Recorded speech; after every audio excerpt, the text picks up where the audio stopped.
Welcome to Advent video number 8, where we continue our look through Zechariah's song of praise to God in Luke chapter 1. So at the beginning, the first few videos, we saw that Zechariah praised God for his coming salvation. And then in the last few videos, Zechariah has turned his attention to his son, John the Baptist's role in that coming salvation. And so we're going to continue our look at John the Baptist's role, as well as the role of the coming Messiah that Zechariah is predicting. So we're going to look at our next verse, the next verse, and the use of the Old Testament in that verse. And so just to pick up and reread something we've already read before, it says, "And you, child," so Zechariah is talking about his son, "will be called the prophet of the Most High." And then his role, what he's going to do. You will go before the Lord, which we saw is Jesus, to prepare his ways, to give knowledge of salvation to his people in the forgiveness of their sins. Because, and this is where we're going to focus today, because of the tender mercy of our God, whereby the sunrise shall visit us from on high. So Zechariah is now talking about the arrival of the Messiah, and he understands it as a result, right, because of the tender mercy of our God, that the arrival of the Messiah is a result of God's mercy to his people. Now, Zechariah connects the coming salvation with and God's mercy, and we also see that found in Psalm 130, and we're not going to stop here extensively, but at least want to point it out that the connection between salvation and mercy is seen throughout the Old Testament, but we see it explicitly here, where it says, "O Israel," this is Psalm 130, O Israel, hope in the Lord, for with the Lord there is steadfast love, with him there is plentiful redemption, and he will redeem Israel from all his iniquities." So all of Israel's iniquities, of course. So the psalmist is exhorting Israel to hope in God because God's steadfast love, his mercy, will lead God to redeem Israel from their sin. So God's mercy shows itself over and over again in Israel's history. And we don't have time to recite the many places where we see it, but we often focus on God's wrath being in the Old Testament. But in fact, we actually see God's mercy. After Adam and Eve sin, he expels them from the garden, yes, but he also clothes them with animal skins. Abraham, who he makes his covenant with, sins over and over again, but God is still faithful to his promise and he is with Abraham. And then Israel, he redeems them out of slavery in Egypt. He frees them, and then they rebel against him in the wilderness. And then the time of Judges, the people continually sin against the Lord, but he continues to send judges to deliver them. So it's just a small snapshot of God's mercy being seen over and over again. And so it's because of God's covenant loyalty to Israel that he shows his mercy to them and he acts to forgive their sin. And so Zechariah recognizes that the coming of the Messiah and God's salvation is purely a result of Israel's mercy. But then we also have this phrase, to go back, whereby the sunrise shall visit us from on high.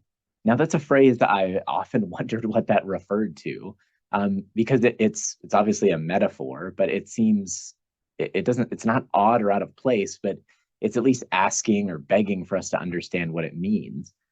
And this phrase points us back to Malachi 4:2. Now, to give context of Malachi 4 is another passage about the coming day where God would return to rule and reign over his people once more. It would be a day of judgment, but it would also be a day of righteousness. So let's look at Malachi chapter 4, and we're going to start in verse 1 just to pick up some context. It says, "For surely the day is coming, it will burn like a furnace. All the arrogant and every evildoer will be like stubble, and the day that is coming will consume them, says the Lord Almighty. I will leave them neither root nor branch." So you see the judgment side of God's coming. But then it goes on to say this, "But for you who revere my name, the Sun of Righteousness will shine forth, and there will be healing in its wings," not his wings, "and you will go out and leap like calves from the stall." And so the expected day of the Lord will bring judgment on the wicked in the nation of Israel. So Malachi is a prophet, and he's actually speaking to Israel. And the people of Israel often thought that on the coming day of salvation, it would be deliverance for them and judgment on their enemies. But Malachi is in fact saying that no, for those who are not obedient to the Lord, who are not following him, it will be judgment, whether they're in Israel or outside of Israel. But it will also be a day of salvation for those who, as the passage says, revere God's name. And so for those who seek God, God says that the Son of Righteousness will shine forth. Well, what does that mean exactly? What is the Son of Righteousness? Well, I think this is a metaphor, clearly. It's not talking about a person in this immediate context, it's a metaphor. And what I think Malachi is saying, he compares the metaphor of righteousness with the sun, so the Son of Righteousness.